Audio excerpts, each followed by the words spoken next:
नमस्कार, फिजिक्स की बात में आप सभी का हार्दिक स्वागत। मैं हूं दिनेश शर्मा। आज हम क्लास 12th के करंट इलेक्ट्रिसिटी में आगे बढ़ेंगे। तो हम कर रहे थे व्हाट आर मेजरिंग इंस्ट्रूमेंट्स। अभी तक हमने एमीटर कर लिया, वोल्टमीटर कर लिया, and how to convert galvanometer into an ammeter and voltmeter. So after this, today we are starting with a new instrument which is meter bridge. So सबसे पहले बात करते हैं कि what is a meter bridge. In fact, meter bridge is very important device in current electricity, and meter bridge is used to find unknown resistance and also the specific resistance of material. So what is a meter bridge? Meter bridge is such a device which is used to find, number one, unknown resistance.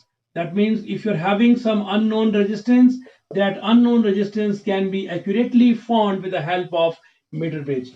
Number two, if some wire is there, आपको पता करने की उस wire का specific resistance कितना है, उसका resistivity कितना है. So you can also find the specific resistance जिसको आप resistivity भी कहते हैं, रो से कहा था हमने. So you can also find rho, that is the resistivity, using this meter bridge. तो आप देख रहे हैं काफी यूजफुल डिवाइस है, हमें ये काफी काम आने वाला है. इसका प्रैक्टिकल सेशन भी होगा 12th क्लास में. एनी हाउ हम एक और बात करते हैं कि व्हाट इज इट्स प्रिंसिपल. आप जानते हैं कोई भी मेजरिंग इंस्ट्रूमेंट किसी ना किसी प्रिंसिपल पे डिपेंड करता है, राइट. कोई ना कोई तो होगा प्रिंसिपल जिसके ऊपर ये काम करता होगा. किससे इंस्पायर्ड है ये? Metre bridge is inspired from Wheatstone bridge. This works on the principle of Wheatstone bridge. और ऐसा कहें कि metre bridge is the practical application of Wheatstone bridge, तो बिल्कुल सही बात हो गई है. व्हीटस्टोन ब्रिज के उस थ्योरेटिकल कॉन्सेप्ट को जब आप प्रैक्टिकली रियलाइज करेंगे, so metre bridge is the first hand experience.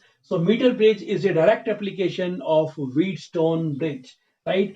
So Wheatstone bridge क्या होता है, जब उसको रिकॉल कर लें, जब भी प्रिंसिपल आएगा, first right this is based on the principle of Wheatstone bridge. Then draw what is a Wheatstone bridge. आप देखते थे Wheatstone bridge is a network of 4 resistances. याद आ रहा है आपको? और बीच में क्या कहा था, यहां से इस पॉइंट से यहां हमने गैल्वेनोमीटर लगाया था so as to see कि इस आर्म में से, इस ब्रांच में से कितना करंट जा रहा है. और करंट कब जाएगा, जब आप इस व्हीटस्टोन ब्रिज को एक बैटरी के साथ करेंगे connect. So this is the complete circuit of Wheatstone bridge and let current in the circuit is I. और हमने कहा था कि ड्यू टू सिमेट्री इस पॉइंट के ऊपर और इस पॉइंट के ऊपर पोटेंशियल सेम होता है, या same potential is there, that mean no current will flow through this arm. तो यहां पर जो गैल्वेनोमीटर होगा उसमें डिफ्लेक्शन नहीं होता है, that is called null deflection. तो metre bridge exactly null deflection के ऊपर ही बेस्ड है. We can say that if this is P and this is Q, this is R and this is S, so P by Q is equal to R by S. When such condition is met, we say that our Wheatstone bridge is balanced. So in fact, you can say that meter bridge is based on balanced Wheatstone bridge. That means it depends on null deflection method, right? And the next is the construction of meter bridge. इसका design कैसा है, दिखता कैसा है, और कैसे हम इसको व्हीटस्टोन ब्रिज की तरह बनाएंगे, किस तरह से व्हीटस्टोन ब्रिज का प्रिंसिपल यहाँ पे अप्लाई करेंगे, वो देखेंगे. इसके लिए we are having some rectangular wooden board. This is one rectangular wooden board, right. और इस वुडन बोर्ड के ऊपर there is point A and here is say point B. और इन पॉइंट A और B पर एक थिक कॉपर की स्ट्रिप्स लगी हुई हैं. These are 2 thick copper strips. ठीक क्यों है ये? ताकि जब भी यहां से करंट पास करे तो उस करंट के फ्लो को बहुत ज्यादा रेजिस्टेंस ना मिले, करंट यहां से इजीली पास कर जाए. इनफैक्ट ये है पोजीशन पॉइंट ए की और ये पोजीशन है पॉइंट बी की. और इन दोनों पॉइंट्स के बीच में, ए और बी के बीच में, एक वायर स्ट्रेच की जाती है. This is stretched. This wire is made up of some material which is having higher resistivity. Like one material can be manganin, other material can be constantan. This is manganin और constantan. और आपने पढ़ा है कि nichrome भी एक ऐसा ही मटेरियल है which is having high resistivity. तो हमने यहां पर पॉइंट ए और बी के बीच में एक वायर को स्ट्रेच कर दिया, and this wire is 1 metre long. Is it? This is 1 metre long wire. This is stretched here. और इस वायर की स्पेशलिटी क्या होनी चाहिए? This wire must have uniform cross section area. This is very important. This cross section area is non uniform. This is different at different places. कुछ ऐसा है यहाँ पर नेक्स्ट एंड वेस्ट होंगे मान लीजिए. तो क्या होगा, मैं इसको और ढंग से बना दूं कि लाइक से this is area which is non uniform. कहीं पे एरिया ऑफ क्रॉस सेक्शन ज्यादा है, कहीं पे एरिया ऑफ क्रॉस सेक्शन कम है. तो जब यहां से करंट जाएगा तो ठीक है, करंट तो यहाँ पे यूनिफॉर्म रहेगा, लेकिन यहाँ पे करंट डेंसिटी चेंज हो जाएगी, यहाँ पे ड्रिफ्ट वेलोसिटी चेंज हो जाएगी. दैट मीन्स काफी दिक्कतें और भी आने वाली हैं. तो यहाँ हम बोलेंगे कि this wire should be of uniform cross section area. So till now what we did, we said that we are having two copper strips which are thick, and these two copper strips which are of L shape, these are fixed at points A and B. 1 meter long wire of manganese which is having uniform cross section area is stretched between these two points A and B. और बाद में measurement करने के लिए हम यहाँ पर एक स्केल भी लगाएंगे. तो यहाँ पर स्केल का 0 होगा और यहाँ पर स्केल का 100 होगा. So this is one scale which is also fixed along the length of this manganese wire, right? So this is our scale. This is 0 and this is 100. तो बीच में भी आप इसको symbolically show कर सकते हैं. Say this is 10, this is 20 and so on.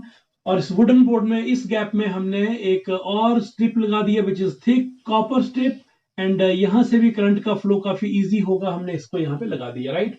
Now we have two gaps, gap number 1 and gap number 2. हम काफी हद तक व्हीटस्टोन ब्रिज रियलाइज करने वाले हैं. तो सबसे पहले तो हम इस 1 मीटर लॉन्ग वायर में से करंट पास कर लेते हैं. Say this is the battery which is connected through some key, so that we can control the flow of current also. This is one key. Now this is on and now this is off, right? So right now key is kept off. आगे चलते हैं. तो यहां से अब current यहां पर जाना शुरू कर देगा. तो इस तरह हमारे पास ये दो गैप बन रहे हैं. इस फर्स्ट गैप में you can connect one resistance through resistance box. So यहां पर हो गया हमारा ये रेजिस्टेंस बॉक्स, जिसमें से सुटेबल की को आप बाहर निकालकर you can write this is the known resistance, right.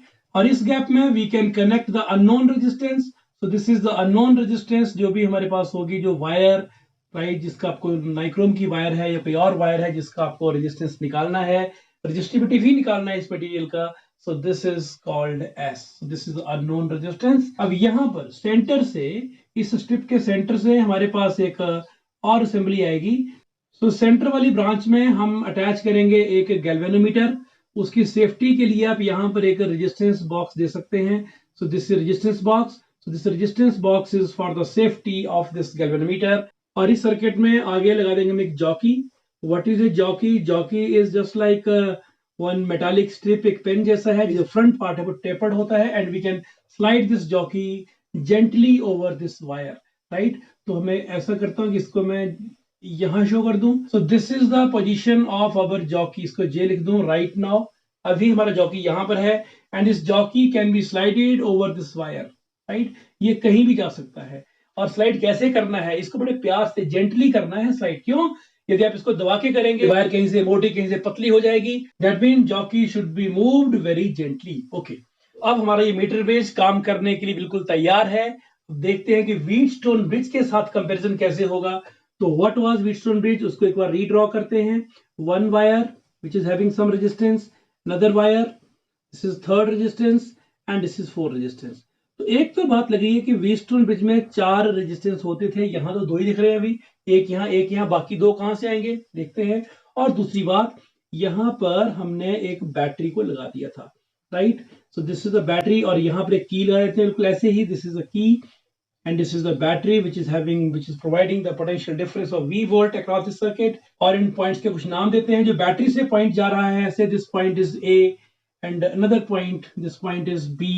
और इस पॉइंट को हम कुछ नाम C दे लेते हैं. Let this point is C and this point is J and let me say this point is D, right. D पे जॉकी है, राइट. आप समझ रहे हैं कि D कौन सा पॉइंट है जहां पर जॉकी अभी उस इंस्टेंट पे है. क्योंकि आप क्या देख रहे थे ना कि वायर के ऊपर jockey can be slided like this. तो राइट नाउ यदि जॉकी यहां पर है तो ये पॉइंट D हुआ, जॉकी यहां पर है तो ये पॉइंट D हो गया. तो D point is movable. D may assume different positions on this wire, this manganese wire. Okay, तो यहां से हमने C से यहां पर, no need to show this resistance box and everything. आप यहां सिर्फ और सिर्फ यहां पर एक गैल्वेनोमीटर शो कर दीजिए and this is point T. अब शुरू करते हैं A से. ये तो क्लियर हो गया, यहां से आप आए और B point, this is our driving circuit जो हमने बना दिया, कंप्लीट हो गया. तो जब हम A से B जा रहे हैं, एक तो जा रहे हैं वायर में से, बाद में चलते हैं वायर में से. पहले यहां से आइए तो पहले रेजिस्टेंस R आ रहा है, देन रेजिस्टेंस S आ रहा है. सो A से B आप जा रहे हैं तो एक आ गया resistance R and this is S. और हमने कहा कि ये नोन है और ये अननोन है. अब बात करते हैं कि ये रेजिस्टेंस, इसको P कहा जाए और इसको Q कहा जाए, तो P और Q कौन कौन से हैं. अब देखिए, यहां से लेकर यहां तक जहां जॉकी है, ये वायर है और इस वायर का कुछ अपना रेजिस्टेंस होगा. तो जो इस वायर का रेजिस्टेंस होगा, मान लेते हैं इस वायर का लेंथ है L, राइट. तो बाकी जो वायर बची वो कितनी रहेगी, सोचिए। पूरी वायर कितनी थी, 100 सेंटीमीटर, ये वायर है मान लीजिए 40 सेंटीमीटर, तो बाकी कितनी बच गई हमारी 60 सेंटीमीटर। कैसे निकाला, this is 100 minus L, right, this is the length of the remaining segment, यानी this is point A and this is point B, और आपका जॉकी राइट नाउ यहां पर है पॉइंट डी के ऊपर जहां हमने जॉकी कहा, and this length is L, so remaining length is 100 minus L. अब यहाँ प्रॉब्लम आ गई कि ये तो लेंथ है, ये तो रेजिस्टेंस है ही नहीं, तो ठीक है, हमें यदि लिखना होता कि इसका लेंथ है, वी कुड राइट कि 40 सेंटीमीटर, इसका length we could write 60 centimetre, लेकिन व्हाट इज द रेजिस्टेंस, तो हमें यहाँ पर एक बात और करनी पड़ेगी कि let the sigma is the resistance per unit length. This is resistance per unit length. What does it mean? कि 1 सेंटीमीटर यदि वायर कोई होगी तो उसका रेजिस्टेंस हमने मान लिया sigma, resistance of the unit length. That means if the wire is 2 centimeter, resistance will be 2 sigma. If it is 3 centimeter, it is 3 sigma. And if the length of this wire is L centimeter, this is L times sigma. तो क्योंकि resistance लिखना है यहाँ पर, length नहीं लिखना है, तो हमें पहले इस लेंथ का रेजिस्टेंस निकालना पड़ेगा। तो ये लिखने के बाद क्या लिखेंगे कि let sigma is the resistance per unit length, therefore resistance of L length कितना हो गया, एल पार्ट, एल पोर्शन का कितना हो गया, तो इस पोर्शन का रेजिस्टेंस हो गया sigma times L. And what is the resistance of second segment, second part, तो resistance of 100 minus L centimetre of this wire, इसका रेजिस्टेंस कितना हो गया। In fact sigma is the resistance per unit length, मैं फिर से बात कर रहा हूं कि रेजिस्टेंस पर यूनिट लेंथ को हमने सिग्मा कहा, और इसको हम यदि टोटल जो पोर्शन है उसके साथ मल्टीप्लाई कर देते हैं, उस लेंथ के साथ मल्टीप्लाई कर दें, तो इसके जो यूनिट बन जाएंगे वो क्या बनेंगे, वो लेंथ और लेंथ के यूनिट आपस में कैंसिल करेंगे, तो इनफैक्ट ये रेजिस्टेंस होगा। तो रेजिस्टेंस तब आएगा यदि एल के साथ सिग्मा भी लिखा होगा, दैट मींस इसका रेजिस्टेंस कितना हो गया, this is called sigma L, और इसका कितना रेजिस्टेंस हो गया इस वाले पार्ट का, this is 100 minus L times sigma, तो ये इनके रेजिस्टेंस हो गए। So now we know all the 4 resistances of this Wheatstone bridge. तो यहां पर यदि हमें एल पता लग जाए, 100 माइनस एल पता लग जाए, तो हम व्हीटस्टोन ब्रिज को पूरा रियलाइज कर पा रहे हैं। कैन यू कंपेयर, ये R है विच इज नोन, S है अननोन, नीचे आते हैं A से लेकर D तक वाले पार्ट का रेजिस्टेंस सिग्मा L, क्योंकि लेंथ L है। D से B चलते हैं, कितना हो गया 100 माइनस एल सिग्मा, क्यों, क्योंकि दिस इज 100 माइनस एल। तो बैलेंस व्हीटस्टोन ब्रिज की कंडीशन तो हम बाद में अप्लाई करते हैं, पहले देखें कि मीटर ब्रिज काम कैसे करने वाला है। तो आप इस स्विच को यहां से ऑन कर देंगे, स्विच के ऑन करते ही इस वायर में से करंट जाना शुरू हो जाएगा, राइट, और यहां से भी इस सर्किट से भी करंट जाना शुरू हो जाएगा। सेकंड स्टेप, आप इस रेजिस्टेंस बॉक्स से की बाहर निकालेंगे, उस की को बाहर निकालने से इस रेजिस्टेंस का नोन वैल्यू आपके सामने होगा, और ये थोड़ा सा टेक्निकल होता है, बात करते हैं बाद में कैसे। आगे चलते हैं, यहां से करंट पास करेगा इस रेजिस्टेंस में से, that mean R is known, S is unknown, लेकिन वो भी सर्किट में है, तो एक ब्रांच पूरी हो गई। और यहां से आते हैं तो इस वायर का रेजिस्टेंस, इसका रेजिस्टेंस और उनके बीच में दिस इज गैल्वेनोमीटर और जॉकी। तो जब यहां से नॉन रेजिस्टेंस को कनेक्ट करेंगे, दैट मींस आप यहां से की निकालेंगे, तो आप क्या देखेंगे कि गैल्वेनोमीटर में नल डिफ्लेक्शन नहीं आएगा, there might be some current. अब क्या करेंगे, आप इस जॉकी को जेंटली इस वायर के ऊपर स्लाइड करना शुरू करेंगे, और आप क्या देखेंगे कि यहाँ पर डिफ्लेक्शन थोड़ा थोड़ा चेंज होगा, और जिस टाइम ये डिफ्लेक्शन नल हो जाएगा, दैट मींस अब गैल्वेनोमीटर कोई भी डिफ्लेक्शन शो नहीं करेगा, उस टाइम आप उस पोजीशन को फिक्स कर लेंगे, वो हमारा डी का पोजीशन बन जाएगा। लेकिन इस प्रैक्टिकल को जब करेंगे लैब में जाकर, तो आप देखते हैं कि इतना आसान काम भी नहीं है ये। आपने सारा सर्किट सेट कर दिया and you start doing the practical, तो आप क्या देख रहे हैं कि आप जॉकी को स्लाइड तो कर रहे हैं जेंटली, बड़े आराम से कर रहे हैं, लेकिन डिफ्लेक्शन पे कोई फर्क ही नहीं पड़ रहा है। That mean galvanometer that remain fixed, वो नल ही शो कर रहा है हर वक्त, उसमें डिफ्लेक्शन आई नहीं, करंट पास ही नहीं किया, कोई भी वो कहीं यहां वहां नहीं हुआ। दैट मीन्स इस केस में there is problem with the circuit. तो या तो आपका सर्किट में कुछ कनेक्शंस गलत है, वो चेक करिए, या फिर आपको सभी कनेक्शंस को टाइट करना पड़ेगा। कनेक्शन टाइट करेंगे, वायर को स्ट्रेच करेंगे, रेजिस्टेंस बॉक्स के जो कनेक्शंस हैं वहां पर आपको काम करना पड़ेगा, वहां पर देखना ढंग से, यहाँ जितने भी जगह आपने इन वायर को जोड़ा हुआ है अपने सारे कनेक्शन चेक करने हैं। तो दो काम करने हैं आपने, नंबर 1 कनेक्शंस को टाइट करना है, एंड नंबर 2 सर्किट को उसकी करेक्टनेस के लिए आपने इसको सेट करना है। और यहाँ पर एक और टेक्निकल बात है, जो एल होता है ना, ये इस एल को बोलते हैं balancing length, this is called a balancing length.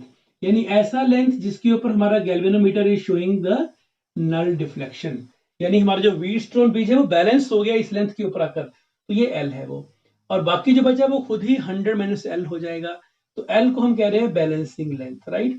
और बैलेंसिंग लेंथ जो होती है this should be in the range of 50 centimetre, ये 50 से थोड़ा प्लस माइनस चाहिए।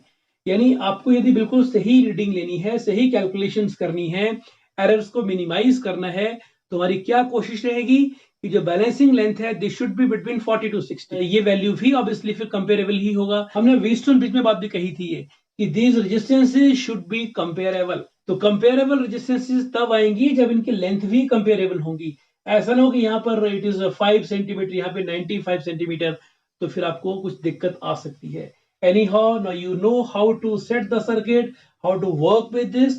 बात करते हैं what is balance condition. So now this is the practical demonstration of meter bridge and this is its diagram, right? This is R, this is S, this is L length, so L times sigma. Sigma means resistance per unit length. This is 100 minus L, 100 minus L into sigma. Let us apply the balance condition. So balance condition says, or applying the balance condition, what we can write? We can write this by this. R divided by S is equal to this by this. This is P divided by Q. Put the values. R is known resistance. S is unknown. What is P? P is sigma times L. And what is Q? Q is 100 minus L times sigma. So sigma gets cancelled. That means we can say R by S is equal to L by 100 minus L. तो क्या देखते हैं आप, in resistance का ratio और length का ratio same आ रहा है, लेकिन ये सिग्मा वाली बात मिस नहीं करनी। बिना सिग्मा के बात करेंगे तो बात हमारी इनकम्प्लीट होगी, तो सिग्मा लिखना है, उसको कैंसिल किया, तब आप यहाँ पहुंचे हैं। आगे चलते हैं। इस इक्वेशन से S का वैल्यू कितना होगा? S क्या है? S is unknown resistance, so S comes out to be 100 minus L divided by L into R. So this is the value, this expression which tells you that how to find the unknown resistance. That means यहाँ देखिए ये S कितना होगा? 100 minus L divided by L into R। और यदि हम इसको unknown बोल दें, उसको नोन कर दें, तो unknown will be equal to this by this into this. तो हम ये सिमेट्री से ही बात कर रहे हैं। And how to find the specific resistance, जिसको अपने रो भी कहा था, वो कैसे निकालना है specific resistance of the wire, ये हमारा प्रैक्टिकल सेशन भी आता है इसका। अब देखिए हमें इस वायर का, जिस वायर को हमने यूज किया था उसका हमने स्पेसिफिक रेजिस्टेंस निकालना है, राइट, रो निकालना उस वायर के लिए। तो फॉर्मूला क्या होता है? We know R is equal to rho L by A। तो इस वायर का रेजिस्टेंस लिखे पहले, कितना है वो? S। तो R को रिप्लेस कर दीजिए S के साथ। हमें स्पेसिफिक रेजिस्टेंस इस वायर का निकालना है, तो हमें रेजिस्टेंस भी इसी का चाहिए। हमने S लिख दिया। रो क्या हुआ? रो इस मटेरियल की, मान लो नाइक्रोम की वायर है ये, तो उस मटेरियल की रेजिस्टिविटी हो गई, लेंथ ऑफ दैट वायर और area of cross section of that wire. तो ये जो वायर है हम इसके ऊपर फोकस कर रहे हैं। And from this relation rho is equal to A divided by L, it goes there, A by L times S.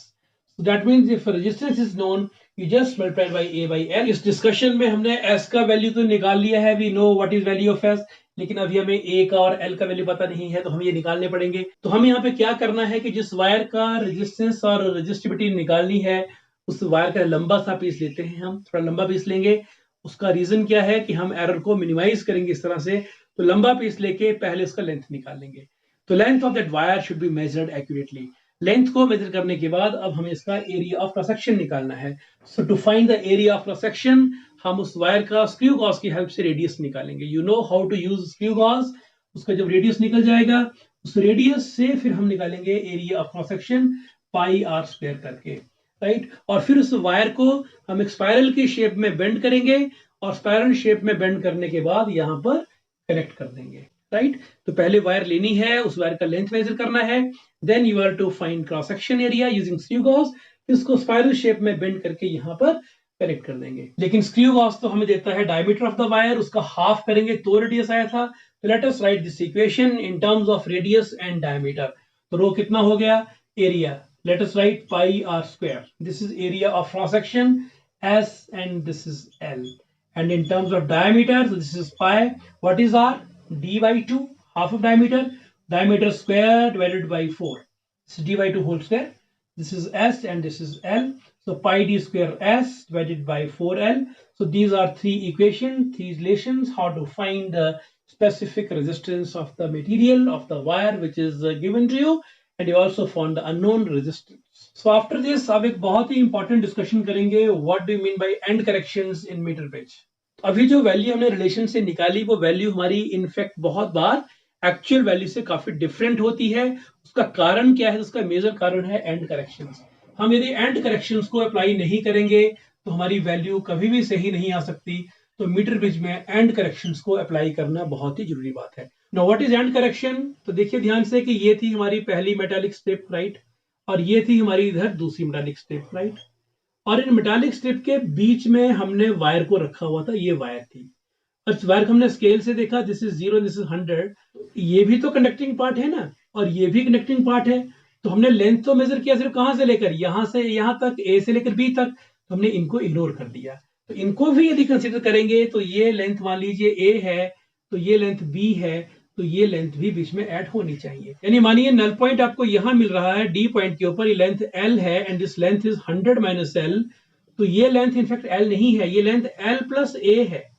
L में ए ऐड भी करना है, और ये लेंथ भी 100 माइनस एल प्लस बी है. ये 100 माइनस एल प्लस बी. तो हमें इनको कंसीडर करना पड़ेगा. So next is how to find A and B. So what are end corrections and how to calculate the end corrections?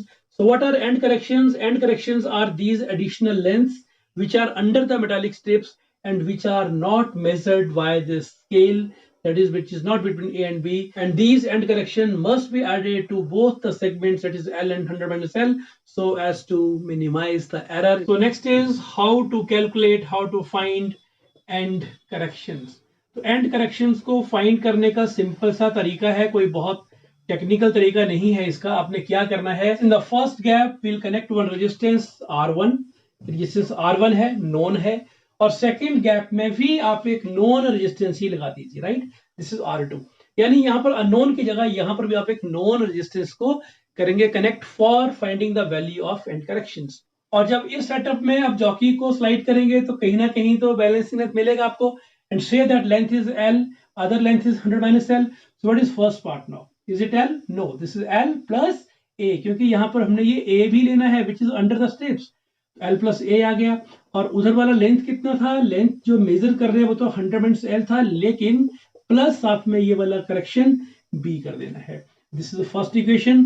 और इस 2 स्टेप प्रोसेस में अब इन दोनों रेजिस्टेंस को इंटरचेंज कर दीजिए.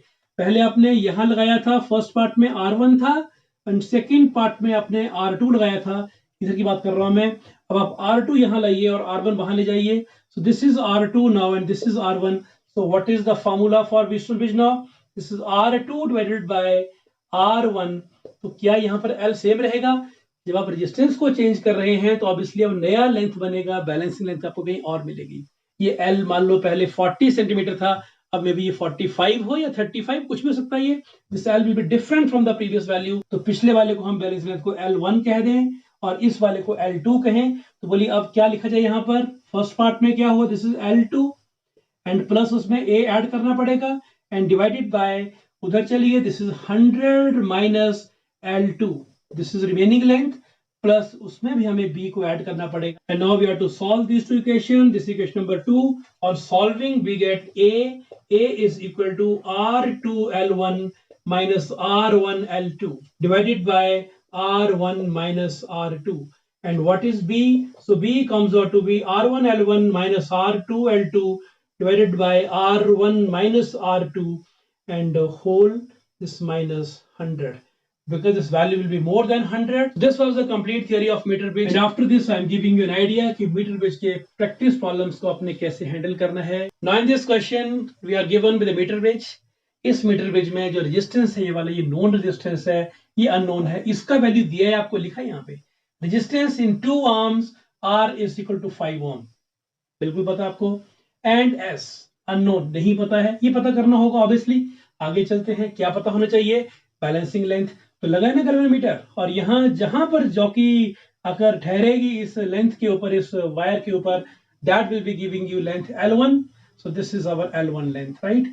और when S is shunted with a similar resistance, ये सेकंड केस चल रहा है. इस सेकंड केस में जब इसको शंट कर देंगे ऐसे ही एक और के साथ, S के साथ, तो S और S जब पैरेलल में होंगे तो कितना बन जाएगा? सोचिए, S/2, बिल्कुल सही सोचा आपने। In that case balancing length is 1.5 of L1। यदि पहले केस में ये 40 सेंटीमीटर थी तो सेकेंड केस में ये 60 हो जाएगी ना, 40 का 1.5। Find the value of S। Very easy question, simple question. तो चलते हैं सबसे पहले कि we know that what is the balance condition for Wheatstone bridge, that will be equal to R by S is equal to L divided by 100 minus L. If this is L, this length is L, then this is L and this is 100 minus L. So this is the balance condition. आगे चलते हैं case number 1 में क्या हुआ। Case 1 कह रहा है कि जो R है वो 5 है और अननोन रेजिस्टेंस तो S ही है, लेकिन इस केस में लेंथ जो है वो L1 है, तो दिस इज 100 माइनस L1। ये हमारा एक इक्वेशन आ गया, इजी काम हो गया जी। बात करते हैं कि केस नंबर 2 में क्या हुआ। तो केस नंबर 2 में जो सेकंड वाला रेजिस्टेंस था वहां पर एक S था, उसको अपने शंट किया है एक और रेजिस्टेंस के साथ। दैट मींस यहां पर जो रेजिस्टेंस आएगा यानी जो S का नेट वैल्यू होगा that will be equal to S/2, right. तो केस नंबर 2 में बैलेंस कंडीशन कैसे बन जाएगी, that will be equal to R। ये तो R ही रहा ना, इसमें कोई चेंज नहीं है। दिस इज 5 डिवाइडेड बाय, अब यहाँ पर S नहीं है, this is S divided by 2, S/2. And now the balancing length is new length. This is 1.5 of L1. So this is 1.5 of L1 divided by 100 minus 1.5 of L1. That becomes 10 by S is equal to 1.5 times L1 divided by 100 minus 1.5 times L1. तो अब हमें इन equations को solve करना है। ये equation number 1 थी and this is our equation number 2। So क्या किया जाए, इसको डिवाइड कर दें। So dividing equation number 2 by equation number 1। So if we divide what we get, कि 10 by S 5 by S divide किया 2 रह गया। तो पहले उसको लिखते हैं 1.5 times L1 divided by 100 minus 1.5 times L1, right. इससे करें divide, so multiplied by that becomes 100 minus L1 and divided by this is L1। आप इसको सॉल्व करेंगे L के लिए। On solving we will find L1 is 100 by 3 centimeter, and when you put this value of L1 here, S will be 10 ohm. So this is a sample numerical which is based on meter bridge. अब ये question एक different तरह का question है जहां पर null point के shift होने की बात की गई है। यहाँ पर थोड़ी सी स्ट्रेटजी डिफरेंट होगी। क्वेश्चन क्या है, in a metre bridge null point is 20 centimeter. In the given case null point is given 20 centimeter. That means L का वैल्यू दिया है आपको 20 सेंटीमीटर और 100 माइनस L हो जाएगा यहाँ पर 80 centimetre. When the known resistance R is shunted, अब ये नया केस चल रहा है कि when the known resistance R is shunted by 10 ohm, आपने किसको शंट किया, नोन को, by 10 ohm. In that case null point shifts by 10 centimeter. Find the unknown resistance. Diagram देखें, गिवन केस क्या था। गिवन केस में हमारे पास एक नोन रेजिस्टेंस R था और ये अननोन रेजिस्टेंस जिसको हमने X कहा, और इधर वायर्स हैं। This is first wire and this is our second wire. Wires का रेजिस्टेंस पता है आपको, सिग्मा टाइम्स L होगा और ये सिग्मा टाइम्स 100 माइनस L होगा। यदि बात करता हूँ रेजिस्टेंस की, बैलेंस कंडीशन में सिग्मा कट जाता है, नो नीड टू राइट। और यहाँ पर नल पॉइंट के लिए हमने कनेक्ट कर दिया galvanometer so that we can get an idea कि नल पॉइंट कहाँ पे मिल रहा है। Is it? So this is simple diagram as per Wheatstone bridge. बात करते हैं पहले इसके फर्स्ट केस की। फर्स्ट केस में R है नॉन रेजिस्टेंस और X है unknown resistance. Formula becomes L by 100 minus L।